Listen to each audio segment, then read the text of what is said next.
Tekrar hoş geldiniz. Şimdi atış hareketleriyle ilgili problemler yapacağım. Bunu yapmamın sebebi, bence bir soru çözerken ve sesli düşünürken onu izliyor olmanız sizin için formüllerden daha öğretici olacaktır. Son iki videoda yaptığım pek çok şeyle birlikte sizin kafanızı karıştırarak iyi bir şey yapmak yerine zannedersem size zarar verdim. Böyle bir zarara yol açtıysam umarım üstesinden gelebiliriz ya da daha iyisini yapabiliriz. Öncekilerden pek çok şey öğrendiniz, şimdi de öğrendiklerinize eklemeler yaparak devam edeceğiz. Genel bir problemle başlayalım. Diyelim ki bir kayalığın tepesindeyim, en tepesindeyim ve bir şeyler atmak yerine kendim atlıyorum. Hareketimin her kısmını düşünmeyeceğiz, sadece aşağıya doğru gittiğimi varsayalım. Belki birilerinin beni kayalığın en tepesinden aşağı doğru ittiğini de düşünebiliriz. Neyse, bunlar kötü, ürkütücü fikirler ama diyelim ki bana hiçbir şey olmuyor. Ve varsayalım kayalığın en tepesindeki ilk hızım 0. Yani v ilk 0 olacak. Çünkü birileri beni düşürmeden ya da ben atlamadan önce hareketsiz pozisyondayım. Kayalığın dibinde ise hızım saniyede 100 metre. Şimdi sorum şu, bu kayalığın yüksekliği nedir? Aslında şu an hızın yön kavramından bahsetmenin tam zamanı. Böylece skaler değeri olarak size de gösterebilirim ama diyelim ki hemen basitçe yukarısı pozitif ve aşağısı negatif olsun. Aslında benim hızım saniyede aşağı doğru 100 metre bölü saniye. Bu yüzden buraya eksi 100 metre bölü saniye yazıyorum. Tam tersinde varsayabilirdik tabii. Son hız aşağı doğru saniyede 100 metre. Bildiğimiz gibi yerçekimi size her zaman aşağı çeker ve biz de aşağıya negatif dediğimizden dolayı ivme için yerçekimle eşit ve saniye karede eksi 10 metredir diyebiliriz. Bunu birkaç defa daha yazdım. Böyle atma, atlama, zıplama ya da yeryüzünde meydana gelen herhangi bir başka olayla ilgileniyorsak, yerçekimi sabit sayı olan 9,81'e eşittir.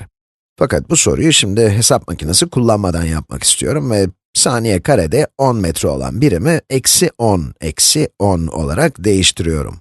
Buradaki eksinin sebebi yerçekiminin bizi aşağı doğru çekmesinden dolayıdır. Şimdi sorum şu. Ben ilk hızımı ve yere çarpmadan hemen önceki ve yere çarptığım andaki hızımı biliyorum. Öyleyse bahsettiğimiz uzaklık ne kadardır? Ve bu durumdaki uzaklık neyi temsil eder? Uzaklık muhtemelen kayalığın yüksekliğidir. Peki, öyleyse bunu nasıl belirleyeceğiz? Uzaklık hakkında bildiğimiz tek formül ya da aslında uzaklık değişimi için bildiğimiz formül bu soru için aynıdır. İlk ya da ortaokulda bunu öğrendiğinizde muhtemelen ortalama hız dememiştiniz. Çünkü her zaman hızı sabit kabul etmiştiniz. Yani ortalama hız ve anlık hız aynı şey gibiydi.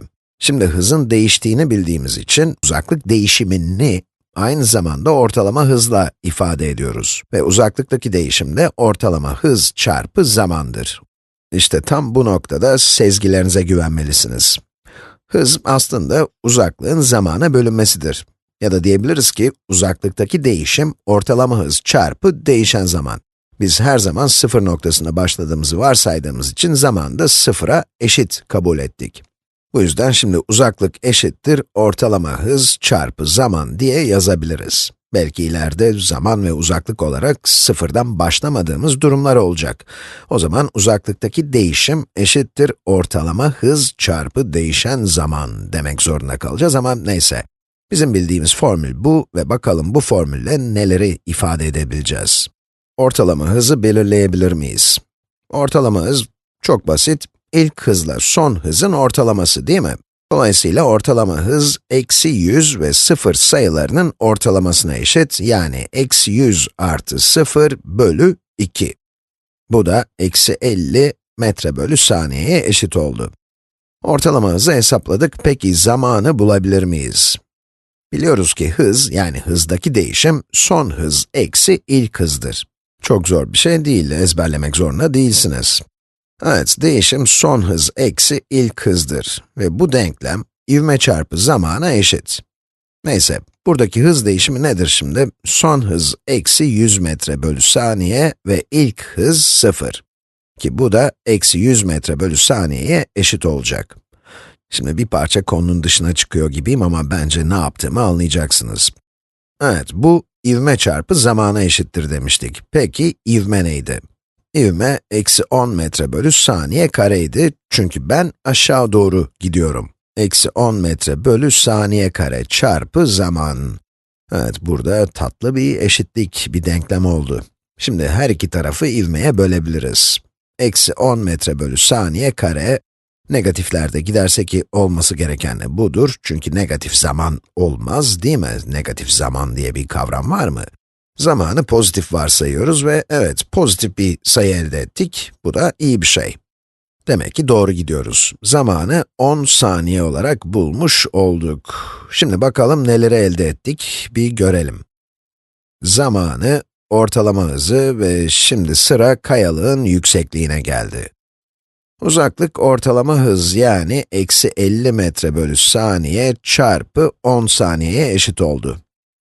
Uzaklık şimdi biraz tuhaf çıktı, eksi 500 metre çıktı. Bu size pek anlamlı gelmeyebilir ama buradaki eksinin anlamı nedir? Cevap aslında doğru. Çünkü formül bize uzaklık değişimini veriyordu. Ve biz eğer olması gerektiği gibi yaptıysak bu sonuç uzaklıktaki değişimdir. Mesela bir kayalığımız var ve biz tam bu noktadan başladığımızı varsayıyorsak, buraya uzaklık eşittir 0 diyelim, yani d ilk eşittir 0 olacak. Sonra zemin, eğer kayalık 500 metre ise, son uzaklık d son eksi 500 metre olacaktır. Bunu başka bir şekilde de yapabilirdik. Yani tepeye 500 metre derdik ve zemine 0 derdik. Ama ne olursa olsun sonuç olarak bu uzaklıktaki değişimdir. Kayalığın en tepesinden zemine kadar olan uzaklıktaki değişim, eksi 500 metre oldu. Hatırlıyorsanız en başta aşağıya doğru bir yer değişimi olduğu zaman eksi demiştik, değil mi? Eksi diyoruz demiştik. Bu yüzden de buradaki eksi, değişimin aşağı doğru 500 metre olduğunu ve kayalığın yüksekliğinin 500 metre olduğunu gösterir. Nasıl? Evet, 500 metrelik bir kayalığa çıkarsak ya da büyük bir gökdelen, yani bayağı uzun, gerçekten uzun bir gökdelenin tepesine çıkarsak ve oradan, ne bileyim, bir şey atarsak ki sakın atmayın, bu attığımız şeyin zemine ulaştığında hızı 100 metre bölü saniye olacak ki bu oldukça fazla bir hız. Bu yüzden o gökdelenin tepesinden bir bozuk para bile atsanız ve kazara bu bir insana çarpsa onu ciddi bir şekilde yaralayabilir, o yüzden böyle bir şey yapmayın. Evet, fizik işte böyle ilginç şeyleri çözmemizi sağlar. Bir sonraki sunumda ve daha sonraki sunumlarda da soru çözmeye devam edeceğim. Umuyorum ki özetle ortalama hızın, hız değişiminin ivme çarpı zaman olduğunu ve uzaklıktaki değişimin ise zamandaki değişim çarpı ortalama hıza eşit olduğunu fark etmişsinizdir, anlamışsınızdır. Zaten bu sunumda sadece bunları yaptık. Bir sonraki sunumda ve ileriki sunumlarda görüşmek dileğiyle.